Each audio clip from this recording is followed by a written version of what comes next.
Hello दोस्तों, मैं Sarla Yadav SY Hindi platform channel पर एक बार फिर से आप सभी का हार्दिक अभिनंदन करती हूं।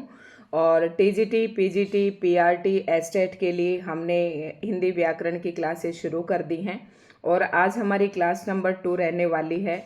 और क्लास नंबर 1 में मैंने पर्यायवाची पढ़ाए थे, जैसे कि मैं आपको दिखा देती हूँ। कल हमने पर्यायवाची पढ़े थे और किस तरीके से एक दूसरे पर्यायवाची की हेल्प लेकर मदद से आप दूसरा पर्यायवाची बना सकते हैं, ये भी मैंने बिल्कुल ट्रिक से बताया था आपको। तो आज हम लेकर आए सेट नंबर 2 और लगभग 100-150 शब्दों के पर्यायवाची जो शब्द हैं मैं यहाँ पर आपको करवाने का प्रयास करूँगी।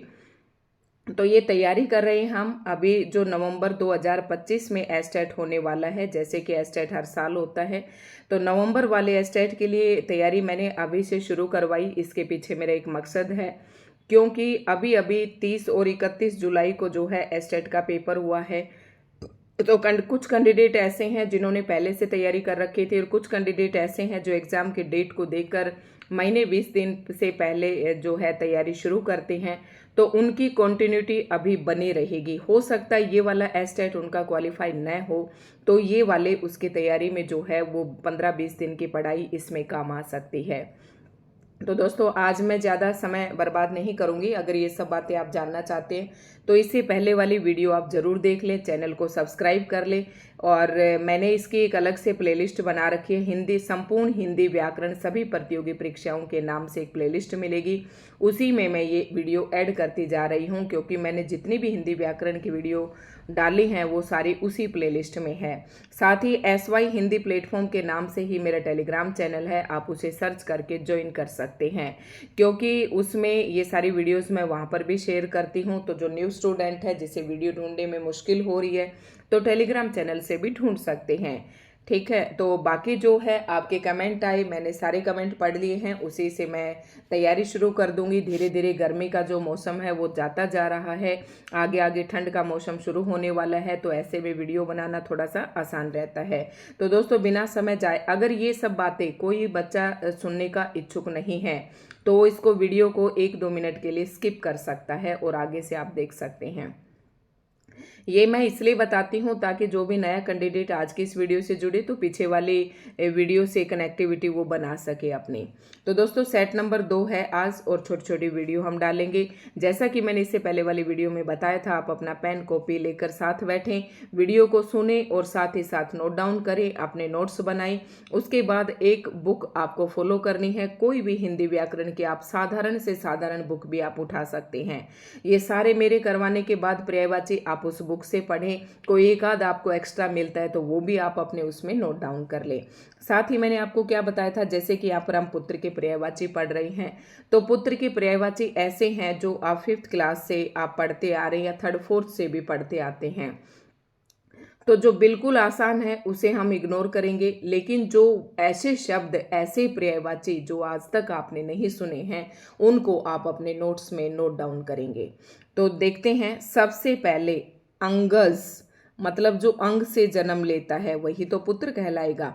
तो अंगज, उसके बाद ऐपत्य, आत्मज, कुमार, तनय, तनुज, नंदन, बालक, बेटा, लड़का और आगे होगा शायद लाड, लाल, वत्स और सुत।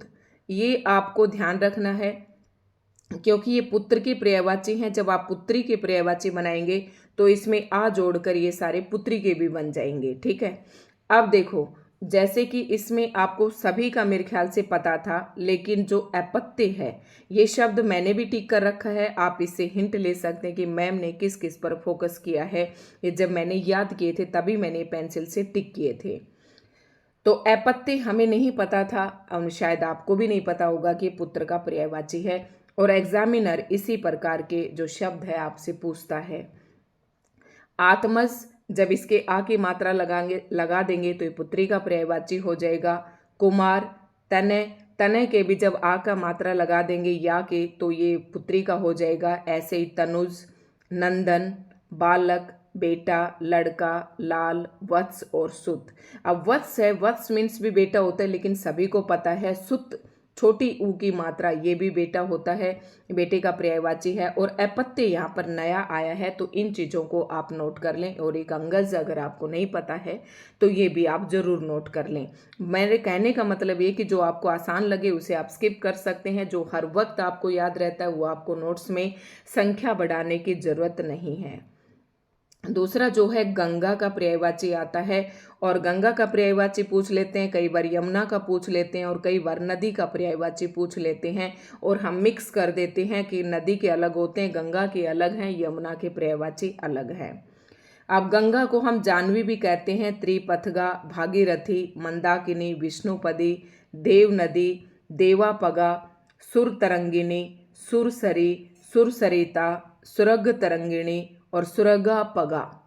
तो ये जो हैं ये गंगा के पर्यायवाची हैं। अब देखो इसमें नोट करने वाली बात क्या है कि प्राय जो देव, स्वर्ग एवं सुर के पर्याय में नदी के पर्याय जोड़कर आप जो है गंगा के पर्याय बना सकते हैं। अगर आपको नदी के पर्याय पता है, सुर के देवता, सुर मीन्स इसके पर्याय आपको पता है, देव के पर्याय पता है या फिर स्वर्ग के पता है, तो इसमें इन तीनों में देव, स्वर्ग और सुर में के पर्याय में आप नदी के पर्याय जोड़ दें तो क्या बन जाएंगे आपके, ये जो है गंगा के पर्याय बन जाएंगे। जैसे जानवी, त्रिपथगा, ठीक है, त्रिपथगा ये तो गंगा का ही है। भागीरथी भी गंगा को ही कहते हैं, मंदाकिनी भी गंगा को ही कहते हैं। विष्णुपदी, देव नदी ये बन गया। इससे देखो अगर आपको देव का पता है तो देव नदी, देवापगा, सुर तरंगिणी। अब सुर से बने, याद करने का तरीका आप कैसे करेंगे, जैसे जानवी, त्रिपथगा, भागीरथी और मंदाकिनी, ये तो भाई बिल्कुल साफ स्पष्ट सीधे सीधे हैं कि ये गंगा के पर्याय हैं। बार बार इसलिए पढ़ रही हूँ ताकि आपको याद हो जाए। अब देव नदी, देवपगा, ये देव में नदी के पर्याय जोड़ने से बने हैं। उसके बाद सुर, सुरसरी, सुर तरंगिणी, सुरसरिता, ये किसमें, सुर जोड़ने से, सुर में नदी के पर्याय जोड़ने से बने हैं। तरंगिणी, सरिता ये सारे किसके हैं, नदी के पर्याय हैं। तो सुर में आप नदी के पर्याय जोड़ देंगे तो ये गंगा के पर्याय बन जाएंगे। उसके बाद सुरग में तरंगिणी, ये भी तरंगिणी यहाँ सुरग में भी जोड़ दिया और तरंगिणी सुर में भी जोड़ दिया, तो दोनों ही किसके बन गए, गंगा के पर्याय बन गए। ऐसे ही सुरग, सुरगापगा, ठीक है, जैसे देवापगा था ऐसे ही ये सुरगापगा, तो ये किसके पर्याय बन जाएंगे, गंगा के पर्याय बन जाएंगे। आगे आता है नदी का पर्याय, तो आप सबसे पहले नदी का पर्याय याद करें, उसके बाद आप गंगा के पर्याय याद करें। जैसे नदी को कहते हैं सरिता, आपगा, कल्लोलिनी, तटिनी, तटी, तरंगिणी, दरिया, निम्नगा, पयेश्वनी, परवाहिनी, शैवालिनी और सलीला, ये किसके पर्याय हैं, ये नदी के पर्याय हैं। तो नदी के पर्याय में आप देव, स्वर्ग और सुर जोड़ देंगे तो वो आपके गंगा के पर्याय बन जाएंगे। तो आप सबसे पहले नदी के पर्याय याद करें। फिर से देखें, सरिता सभी को पता है, अब इसमें से इम्पोर्टेंट कौन सा है, जैसे आपगा और निमनगा, पयेश्वनी और शैवालिनी, तरंगिणी, ये मुझे लगता है कि आपको कल्लोलिनी हो सकता है, किलोल करती हुई नदियाँ आती है ना, तो ऐसे आप याद रख सकते हैं। तटिनी, तटी, तरंगिणी, ये जो हैं ये भी नदी के पर्याय हैं और इस तरीके से आपको याद करने हैं। जो मैं इंपॉर्टेंट बता रही हूँ वही पेपर में पूछे जाएंगे, साधारण सी बात आपसे नहीं पूछी जाएगी। हाँ, टीजीटी में लेवल थोड़ा सा कम हो सकता है, पीजीटी में बिल्कुल टफ वाला पूछते हैं। उसके बाद आता है कामदेव, और कामदेव का जो पर्याय है ये भी काफ़ी इंपॉर्टेंट है, कई बार पेपर में पूछा जाता है। ये अनंग है, अभी मैंने पुत्र का पर्यायवाची बताया था तो ये अंगज बताया था, जय, ठीक है। ये है अनंग, कंदर्प, मदन, मनोज, मनमत, मार, स्मर, काम, मनसीस, कुसुम बाण, कुसुम सर, पुष्प धनवा, ये पेपर में एक बार पूछा गया था। अगर प्रीवियस ईयर के क्वेश्चन पेपर आप उठाकर देखेंगे तो ये यहाँ से एक बार पूछा गया था एस्टेट में। पुष्पशर, मीन केतन, मकर ध्वज, झस केतु, रतिकांत, रतिनाथ, रतिपति, बसंत सखा, बसंत बंधु। याद कैसे करेंगे, आसान ट्रिक है, कुसुम के पर्याय में बाण के पर्याय जोड़ दो। कुसुम किसका पर्याय है, फूल का, अब फूल के पर्याय में आप बाण के पर्याय याद करें, जोड़ दें, तो आपको बाण का पता होना चाहिए और फूल के कुसुम के पर्यायवाची पता होना चाहिए। उसके बाद मछली के पर्याय में ध्वज के पर्याय जोड़कर, और रति, कामदेव की पत्नी का नाम रति है, तो रति के पर्याय में आप पति जोड़ दें तो इसके जो हैं कामदेव के पर्याय बन जाएंगे। देखो ऐसे ही आपको याद करने हैं। अनंग, कंदर्प, मदन, मनोज, मनमथ मैं से हैं ये सारे, और मार, ठीक है, ये याद रखना। मनसीज, मैं वाले सारे एक साथ याद कर लें। उसके बाद देखो कुसुम वाले में कहा कि कुसुम के पर्याय में बाण के जोड़ दो, तो कुसुम बाण, कुसुम शर, जैसे बाण, बाण को शर भी कहते हैं, ठीक है, तो इसको कैसे याद करोगे, कुसुम बाण कुसुम सर, ये कुसुम में जोड़ने से हो गए। उसके बाद पुष्प धनवा, पुष्प भी कुसुम का पर्यायवाची है, तो पुष्प धनवा, पुष्प शर, ठीक है, ये हो गए सारे किससे, कुसुम के पर्याय में बाण के पर्याय जोड़ने से। उसके बाद है मछली के पर्याय में ध्वज के पर्याय जोड़ो, जैसे मीन मछली का होता है और ध्वज कहते हैं केतन को, तो मीन केतन, मकर ध्वज, झस केतु। उसके बाद रतिकांत, ये रति के हो गए तीनों, रति इनकी पत्नी का नाम था, रतिकांत, रतिनाथ, रतिपति। उसके बाद है ये बसंत सखा और बसंत बंधु, ठीक है, बंधु। तो इस तरीके से आप याद करें तो आपको अच्छे से ये याद हो जाएंगे और शायद आपको आसान भी लगे होंगे। अब इम्पोर्टेंट कौन कौन से, जैसे पुष्प धनवा बताया मैंने, ये इम्पोर्टेंट है और पेपर में आया हुआ है। उसके बाद मैंने इसको टिक कर रखा है। मार को भी, मार का तो मेरे ख्याल से अगर थोड़ा डीप आपने पढ़ा है तो आपको याद रहेगा। मनमथ भी इम्पोर्टेंट है, मकर ध्वज इम्पोर्टेंट है। उसके बाद जो है झस केतु, ये भी आप थोड़ा सा याद रखें, इम्पोर्टेंट है। कुसुम सर, अब इसमें सर देखकर कोई बाण का पर्यायवाची पे टिक कर देगा, लेकिन कुसुम सर जो है ये कामदेव का पर्यायवाची है। इस तरीके से आपको याद रखना है। उसके बाद आगे आता है फूल, तो कामदेव के पर्याय याद करने से पहले आप फूल के करें और बाण के याद करें, इसीलिए ये साथ साथ दे रखें ताकि आपको इधर उधर न भटकना पड़े। जैसे पुष्प, सुमन, कुसुम, प्रसून, मंजरी, पुहूत, गुल और लतांत, ये सारे फूल के पर्याय हैं। अब इनमें से जो आपको नहीं पता वो है प्रसून और मंजरी, मंजरी का भी पता है लेकिन इसका नहीं पता पुहूत।